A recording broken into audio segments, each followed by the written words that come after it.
भगवान शिव को स्वयंभू माना गया है। भगवान शिव अपने आप से ही उत्पन्न हुए थे। भगवान शिव का न आदि है, न अंत है, न जन्म है, न मृत्यु है। सृष्टि के सर्जन से पहले ही उनका अस्तित्व था और सृष्टि के नष्ट हो जाने के बाद भी उनका अस्तित्व रहेगा। तो आइए जानते हैं कि भगवान शिव का प्रागट्य कैसे हुआ था।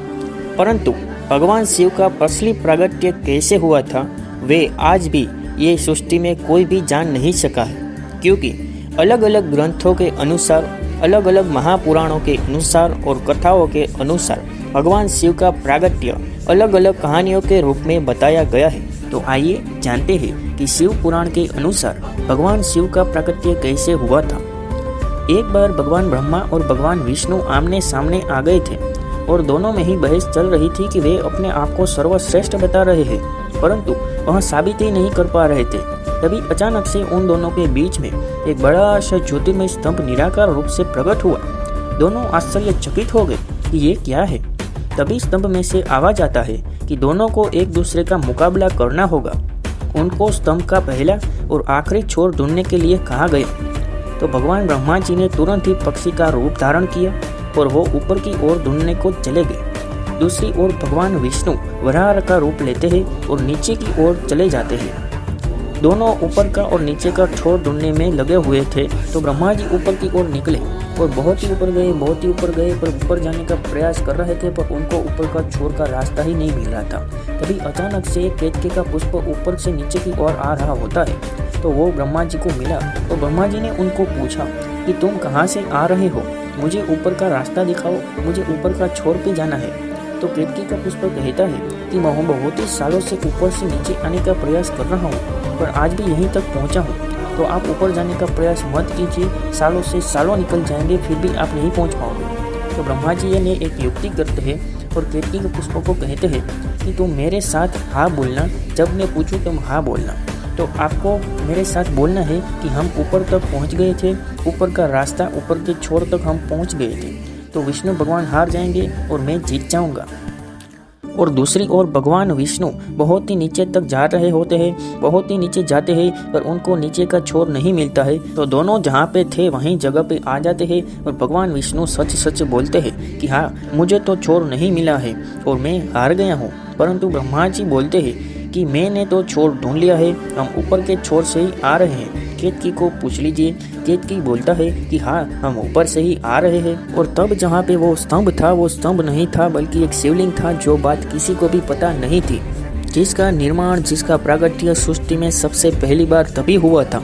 तो दोनों की परीक्षा निपुण होने के बाद भगवान शिव उसमें से प्रकट होते हैं, जो सृष्टि में सबसे पहली बार प्रकट हुए थे शिव महापुराण के अनुसार, और बाहर आके उनको दर्शन देते हैं। तो सबसे पहले बारी आती है केतकी के पुष्प की। उनको भगवान श्राप देते हैं कि तूने झूठ बोला है, तू आज से किसी भी धर्म में, पूजा में, सामग्री में, विधि में माना नहीं जाएगा, तेरा उपयोग किया नहीं जाएगा।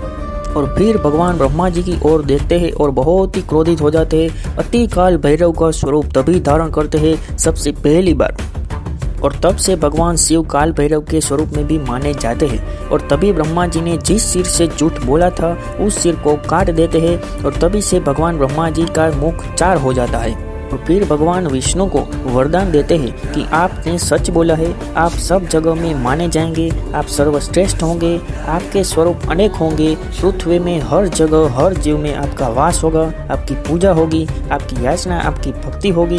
तभी से शिव पुराण के अनुसार शिव जी का प्रागट्य तभी होता है। तो अब बात करते हैं कि विष्णु पुराण के अनुसार भगवान शिव जी का प्रागट्य कैसे हुआ था। तो विष्णु पुराण में बताया जाता है कि भगवान विष्णु स्वयंभू है, उनका आदि है, न उनका अंत है, न उनका जन्म है, न उनका मृत्यु है। वह खुद ही अपने आप से प्रकट हुए थे और ब्रह्मा जी उनकी नाभि में से, कमल में से निकल के उनका प्रागट्य हुआ था। और भगवान विष्णु के माथे पे जो तेज था, वह तेज से शिव जी का प्रागट्य हुआ था। वह बात विष्णु पुराण में बताई जा रही है। तो अब बात करते हैं कि कूर्म पुराण के अनुसार शिव जी का प्रागट्य कैसे हुआ था। तो कूर्म पुराण के अनुसार भगवान ब्रह्मा जी जब सृष्टि का निर्माण और सृष्टि का सर्जन कर रहे थे, तभी वह बहुत ही परेशान हो जाते हैं और वह रोने लगते हैं। तो वह रोने से आंख में से जो आंसू निकलते हैं, वह भूत प्रेत और आत्माओं निकलते हैं, और मुख में से उनको रुद्र निकलता है, जो रुद्र एक बच्चा था।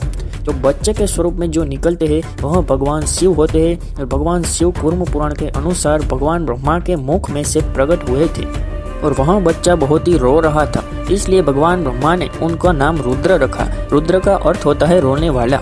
अन्य पुराणों, वेद पुराणों और उपनिषदों के अनुसार भगवान शिव का प्रगट्य सृष्टि के समय के हिसाब से रात को हुआ था और भगवान शिव जी की पूजा तभी से रात को की जाती है क्योंकि वह दिन को महाशिवरात्रि के नाम से हम जानते हैं, जिस दिन पे भगवान शिव और पार्वती के विवाह भी हुए थे।